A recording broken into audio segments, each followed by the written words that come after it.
3 days before the wall saved his life, Elijah Thorne woke to scratching at his cabin door. Not knocking, scratching. The slow, patient sound of claws testing wood, searching for weakness. He lay in his bed, not breathing, listening to the thing on the other side of the door learn the shape of his home. Then another sound joined it, and another, and another. By the time silence returned, Elijah had counted 7 distinct scratching patterns. 7 wolves working together, mapping his cabin like generals planning a siege. In the morning, he found the claw marks, deep grooves in the oak door, precise and methodical. Not random animal behavior, investigation. The wolves weren't trying to break in, they were taking notes. That was when Elijah decided a cabin wasn't enough. He needed a fortress. Blue Ridge Mountains, North Carolina. September 1894. The idea came from a book his father had left behind, a military history of Roman fortifications, filled with diagrams of walls within walls, defenses layered like the rings of an onion. The Romans understood something that frontier settlers had forgotten. A single barrier is a single point of failure. But multiple barriers? Each one bought time. Each one forced the enemy to solve a new problem. Each one turned a quick assault into a slow siege that attackers couldn't afford. "You're building what?" Samuel Crawford asked, watching Elijah drive stakes into the frozen ground in a massive circle around his cabin. "A wall." "You already have walls, 4 of them. They're called your cabin. Those walls keep out weather." Elijah moved to the next stake position, measuring carefully with a length of rope. "This wall keeps out everything else." Crawford laughed, the kind of laugh that invited others to join in. Several men at the trading post obliged. "The boy's scared of wolves," Crawford announced, loud enough for everyone to hear. "Wants to build himself a castle." "Wolves don't attack cabins," Jacob Hendricks added. "Everyone knows that. They're scared of fire, scared of people. A wolf pack hasn't killed a settler in these mountains in 30 years. Elijah didn't argue. He'd learned that arguing with confident men was like arguing with the weather, exhausting and pointless. Instead, he kept measuring, kept planning, kept seeing those claw marks every time he closed his eyes. 7 wolves, working together, taking notes. Something had changed in the mountains. Elijah didn't know what, but he knew the signs. The deer had vanished from their usual paths. The rabbits had gone to ground early. Even the birds seemed nervous, moving in quick darting flights instead of their normal lazy circles. The animals knew something was coming. Elijah intended to be ready. The digging started on September 15th. 47 holes. That was what the wall required. 47 post holes, each one 3 feet deep, arranged in a perfect circle, 60 feet in diameter around his cabin. The frozen ground fought him every inch. Permafrost that had been accumulating since before his grandfather was born, resisting each swing of the pickaxe with the stubbornness of stone. His hands bled through his gloves by the end of the first day. 4 holes finished, 43 to go. "Why a circle?"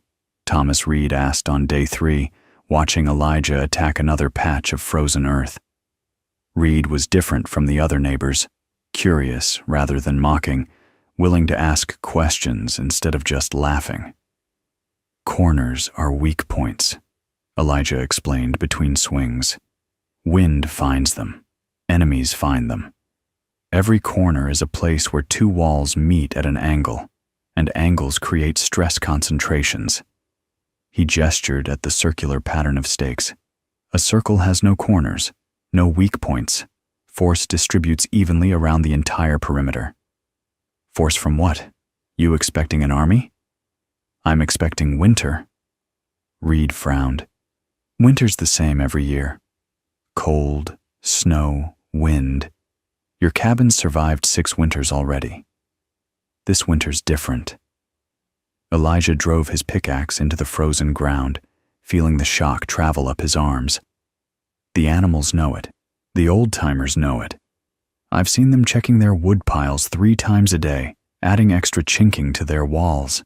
Something's coming. Something like what? Elijah thought about the wolves at his door, the claw marks, the patient, methodical scratching. I don't know yet, but when it gets here, I want to be standing behind more than 4 walls and a prayer. The holes took 3 weeks. 3 weeks of swinging a pickaxe until his shoulders screamed. 3 weeks of shoveling frozen dirt until his back felt like it was made of broken glass. 3 weeks of neighbors walking past, shaking their heads, offering helpful commentary like, "Still digging, boy," and "Hope you find gold down there," and "Maybe dig a little deeper.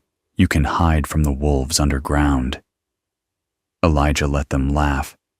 Laughter was free, and it didn't slow his progress. By October 5th, 47 holes gaped in the frozen earth, arranged in a perfect circle around his cabin. From above, they would have looked like the empty eye sockets of some enormous creature, staring up at a sky that was turning grayer with each passing day. The trees came next. Elijah needed timber, more timber than his small woodlot could provide. He spent 2 weeks in the forest with a 2-man saw that he operated alone, felling pines and dragging them back to his clearing on a wooden sled. The work was brutal, dangerous, lonely. Every day he pushed deeper into the forest, searching for trees tall enough and straight enough to become the bones of his wall. The fresh-cut pine showed bright yellow-orange against the white snow, the color of sunshine trapped in wood. Elijah stacked the logs in careful piles, sorted by length and thickness, enough timber to build 3 normal cabins. "That's a lot of wood," old Martha Briggs observed one afternoon. She was the only neighbor who visited without mockery in her voice, a woman old enough to have seen things that younger people dismissed as impossible. "More than you need for firewood. More than you need for repairs. It's for the wall. The wall." Martha walked the perimeter of his stake circle, counting posts under her breath. 60 feet across, 8 feet tall, judging by those post lengths. That's a lot of wall. Enough to stop what's coming. Martha stopped walking, turned to look at him, with eyes that had watched 70 winters come and go. "You feel it too," she said, not a question. "The wolves came to my door. 7 of them. They weren't trying to get in. They were learning how to." Martha was quiet for a long moment. When she spoke, her voice was softer than Elijah had ever heard it. "My grandmother talked about a winter like that. 1816, the year without summer. Crops failed. Animals starved. The wolves came down from the mountains in packs of 20, 30, 50. They weren't afraid of fire anymore. They weren't afraid of anything." She paused. 3 settlements vanished that winter. Not abandoned, vanished. When spring came, search parties found the cabins standing empty, doors broken inward, snow drifted through the rooms. No bodies, no bones, just claw marks on every surface and bloodstains frozen into the floorboards. Elijah felt cold that had nothing to do with the weather. "My grandmother survived because her father had built walls," Martha continued. 3 walls, one inside the other, each one buying time while the wolves worked their way through. By the time they breached the inner wall, spring had come, and the pack had moved on. She looked at Elijah's circle of stakes. "You're smarter than you look, boy. Build your wall." He built it. The posts went up first, 47 vertical columns of fresh pine, each one sunk 3 feet into the frozen ground and rising 8 feet above it. Elijah worked from dawn until he couldn't see, setting posts, checking alignment, backfilling holes with a mixture of dirt and gravel that would freeze solid and hold forever. The posts formed a circle around his cabin like the bars of an enormous cage, golden yellow against the white snow. From inside the cabin, looking out through the window, Elijah could see them standing sentinel in every direction. Not walls yet, just promises of walls, bones waiting for skin. November brought the horizontal planks. Elijah had spent 2 weeks cutting timber into boards, using a pit saw that required him to stand in a trench while pulling the blade downward through each log. The work left him covered in sawdust and exhaustion, but the boards piled up. Hundreds of them, each one 8 inches wide and 2 inches thick, enough to skin his skeleton of posts. He started nailing at the eastern edge of the circle, working his way around like the hand of an enormous clock. Each section rose to a different height, some 6 feet, some 8, some 10, creating an uneven top edge that looked like castle battlements or broken teeth.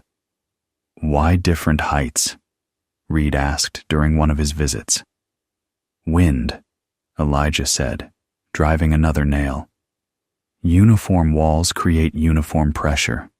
Wind hits them flat, pushes against them evenly, eventually finds a weak point and breaks through. But irregular walls? Wind doesn't know how to push. It swirls, it breaks up, it loses force against every change in height." "You learned that from a book?"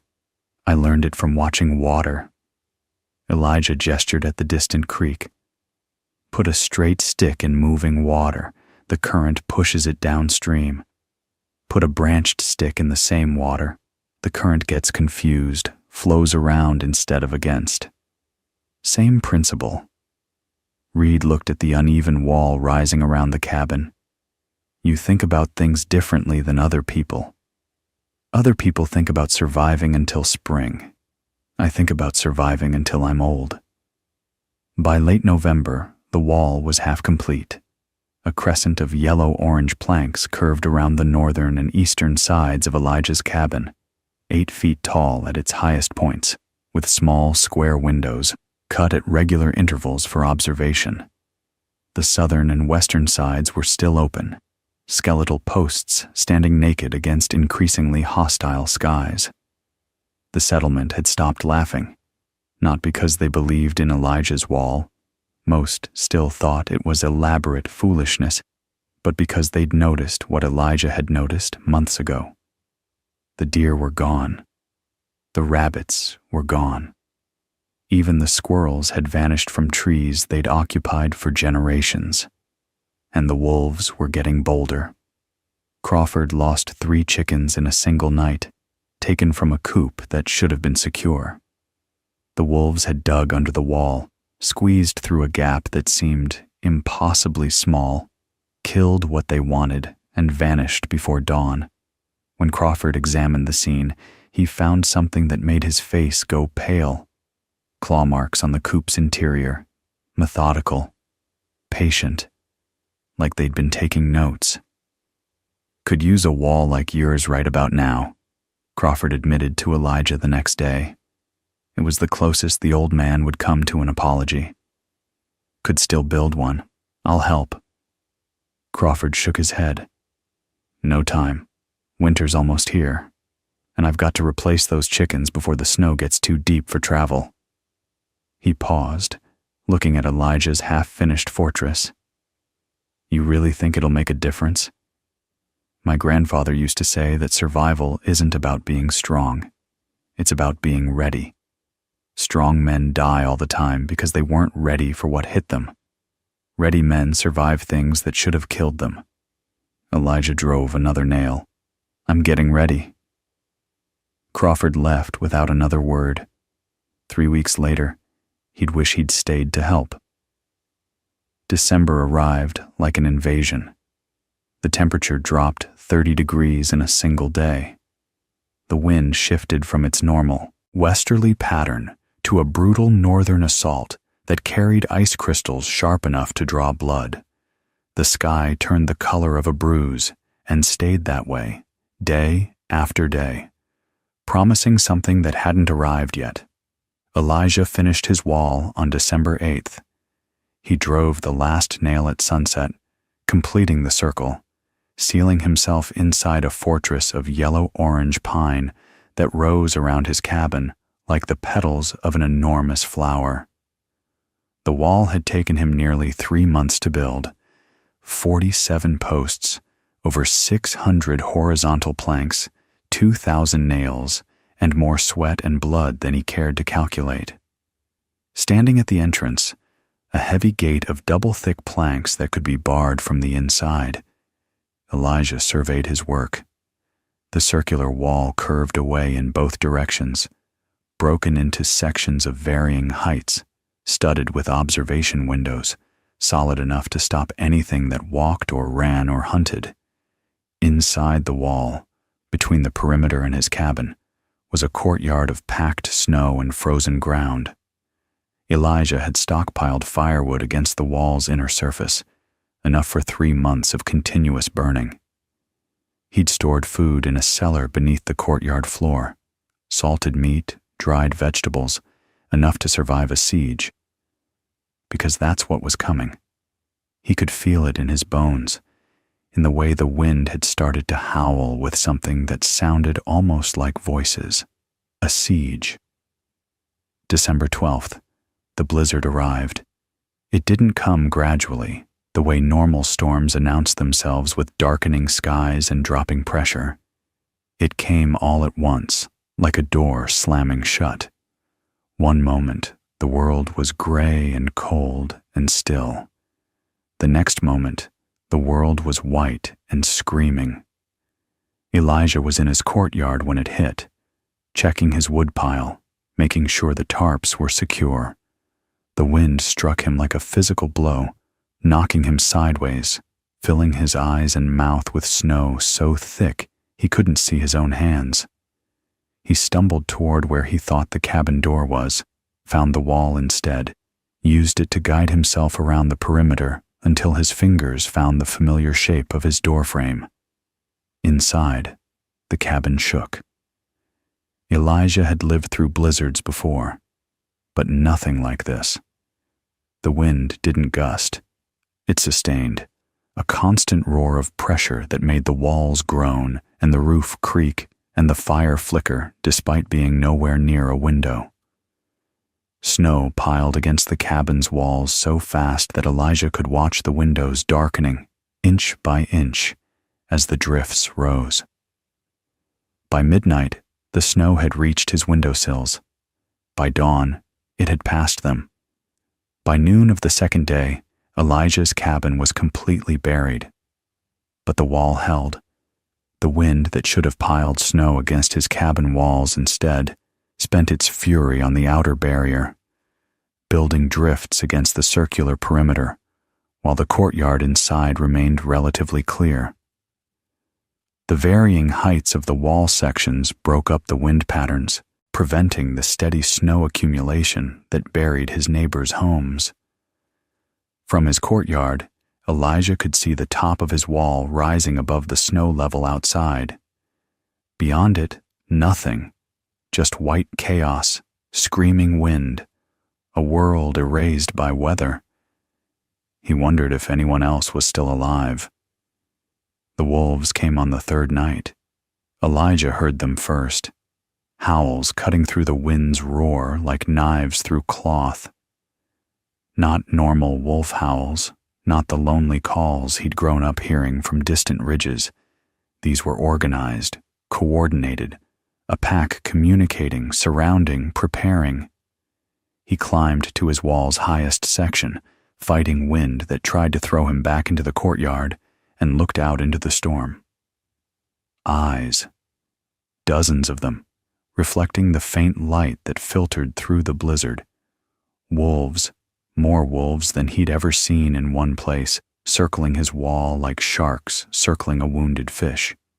They moved in patterns, some testing the wall's base, others standing watch, others resting while their packmates worked. Taking notes. Elijah watched a large gray male approach the wall directly below his observation point. The wolf didn't throw itself against the barrier. That would have been simple animal behavior, easily defeated. Instead, it walked the wall's perimeter, nose to the snow, searching for gaps, weaknesses, anything that might offer entry. It completed a full circuit, then another. Then it stopped at a point where two sections of planking met and began to dig. The other wolves joined it. 20 wolves, maybe more, all digging at the same spot, the closest thing to a weak point in Elijah's circular design. Snow flew. Frozen dirt followed. The wolves worked in shifts, fresh animals replacing tired ones, maintaining constant pressure on a single location.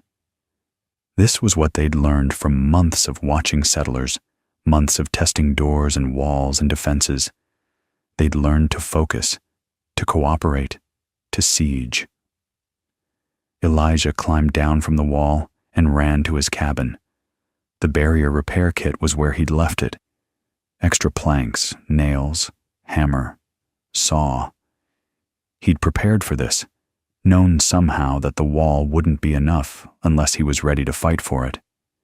He grabbed the supplies and ran back to the point where the wolves were digging. They'd made progress. 3 feet of tunnel already, angling under the wall where the posts didn't reach. In an hour, maybe 2, they'd breach the perimeter. Elijah began nailing planks across the inside of the wall at ground level, creating a secondary barrier behind the first. The wolves heard him. He could see their eyes through the gaps in the planking, watching him work, calculating. They didn't stop digging. They dug faster. It became a race. Elijah against 20 wolves, hammer against claws, human endurance against animal desperation. Every plank he nailed bought him minutes. Every inch the wolves dug cost him the same. The wind screamed around them both, the blizzard howling its approval of this midnight battle between species. By dawn, Elijah had nailed 17 planks across the threatened section. The wolves had tunneled 6 feet, far enough to breach his outer wall, not far enough to reach the courtyard. When daylight seeped through the storm, they retreated to the forest, leaving behind a half-finished tunnel that Elijah spent the morning filling with rocks and frozen debris. They'd be back. He knew it. They knew it.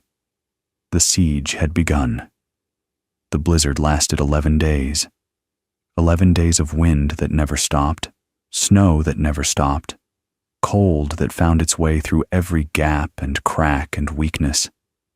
The temperature dropped to 40 below zero on day 5 and stayed there, cold so intense that Elijah's firewood burned twice as fast just to maintain survivable conditions.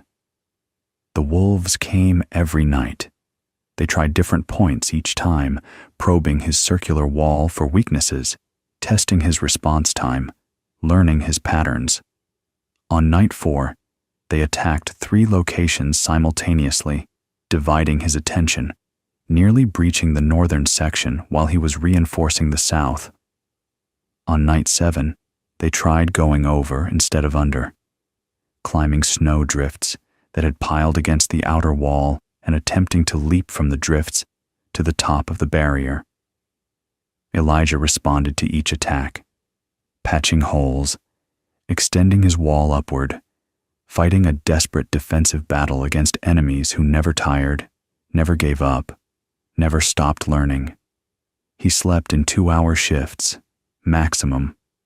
Any longer, and he'd wake to scratching sounds. The wolves testing new locations, always testing, always searching. On day 9, he ran out of nails. For 2 hours, Elijah sat in his cabin, staring at the empty nail box, trying to think past exhaustion that had become a physical weight on his shoulders. Outside, the wolves had found a new weak point, a section where the planking had warped slightly, creating a gap just wide enough for a determined animal to widen. No nails, no way to repair the damage. 3 more days of this, maybe more, and they'd find a way through. Then he remembered the traps. His father had been a trapper before the logging accident took him. The equipment was still in the cabin storage area. Steel leg-hold traps, rusted but functional, never used because Elijah had always hated the cruelty of them. He didn't hate them anymore. Working by candlelight, fingers numb despite the fire, Elijah prepared 12 traps. He placed them around the inside perimeter of his wall, hidden under thin layers of snow, positioned at every point the wolves had previously attacked. That night, he caught 3. The sounds were horrible. Yelps of pain and rage, the snap of metal jaws, the frantic scrambling of trapped animals. But worse than the sounds was what happened next. The other wolves didn't retreat. They didn't abandon their trapped packmates. They tried to free them. Elijah watched from his wall, fascinated and horrified, as wolves worked together to dig around the trapped animals, to gnaw at the trap chains, to coordinate rescue efforts that showed intelligence far beyond normal animal behavior.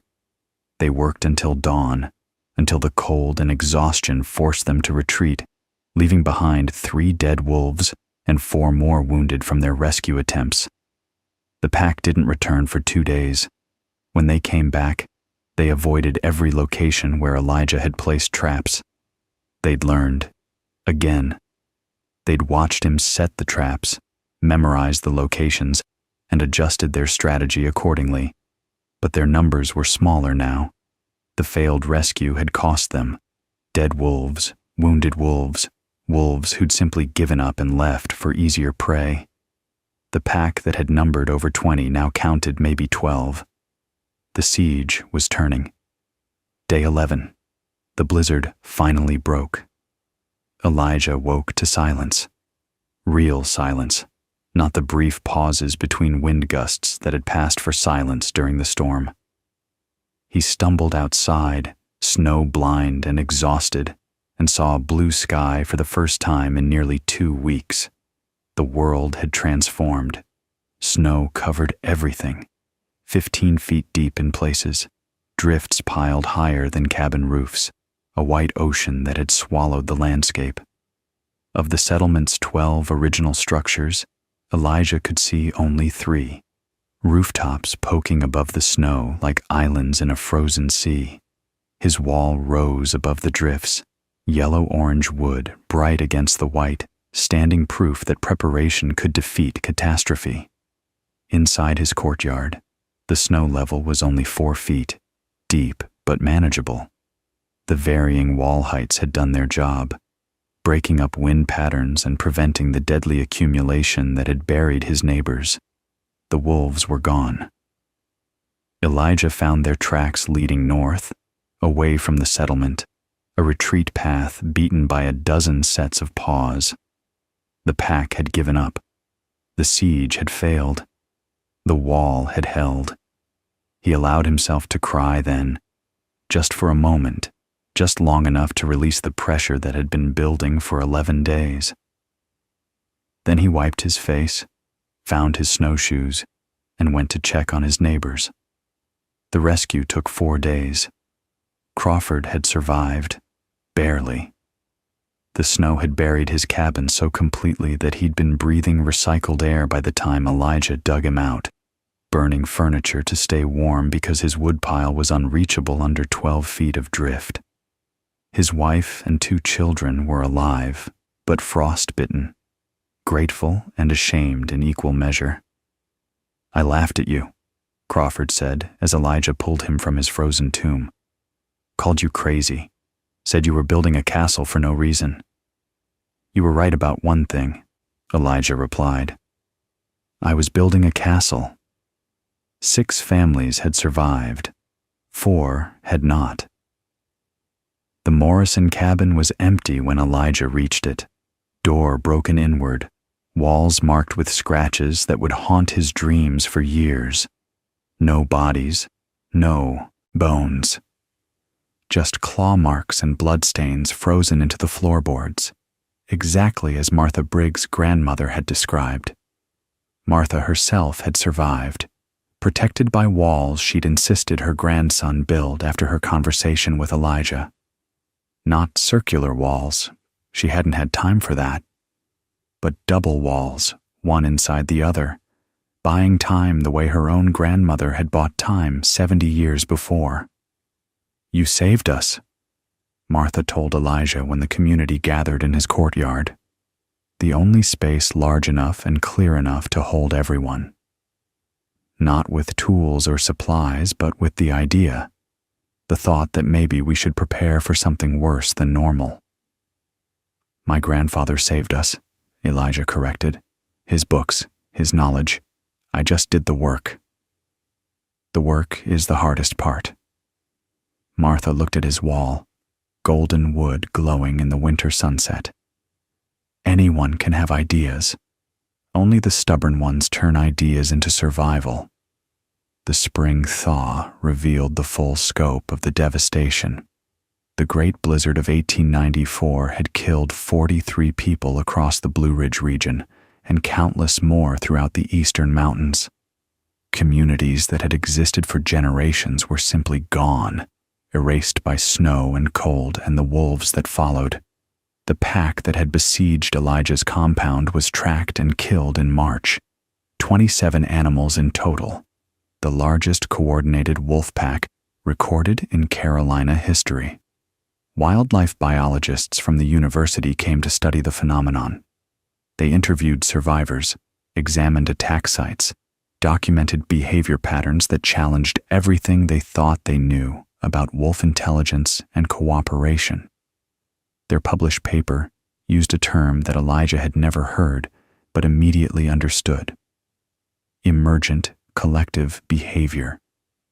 The ability of individual animals to spontaneously develop group strategies in response to environmental pressure. The wolves had been starving. The deer had vanished. The rabbits had vanished. Everything they normally hunted had been killed by the early winter. In desperation, they'd evolved, learned to cooperate, learned to siege, learned to treat human settlements like prey that required new tactics. They'd been smart, but Elijah had been ready.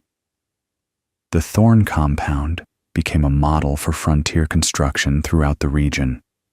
Elijah spent the following years teaching his methods to anyone who would listen: the circular perimeter, the varying heights, the observation windows, the layered defenses. He never charged for the knowledge. His grandfather hadn't charged his father. His father hadn't charged him. Some things were more valuable than money.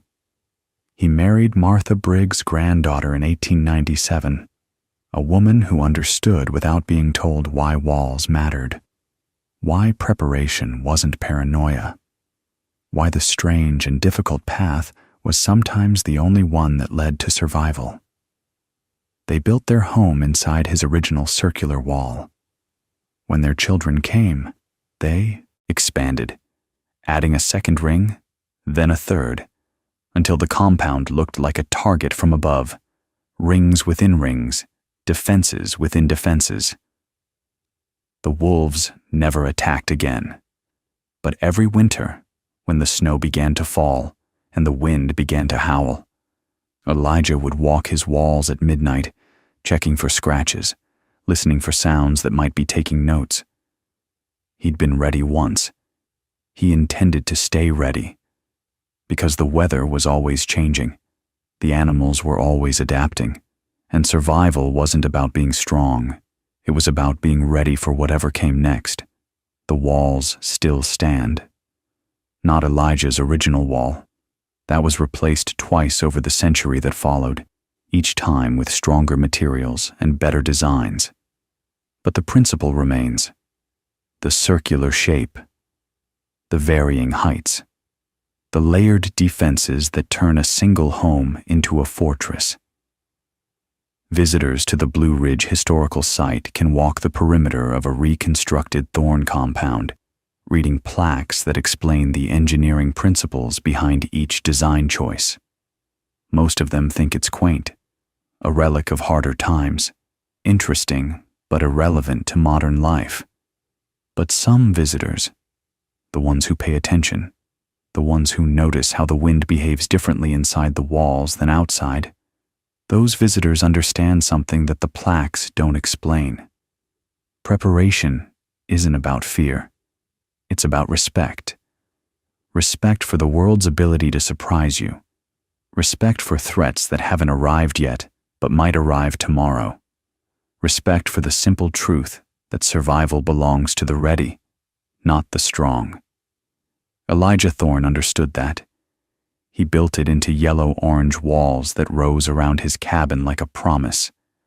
And when the blizzard came, when the wolves came, when everything he'd prepared for finally arrived, the promise held. The walls held. He survived.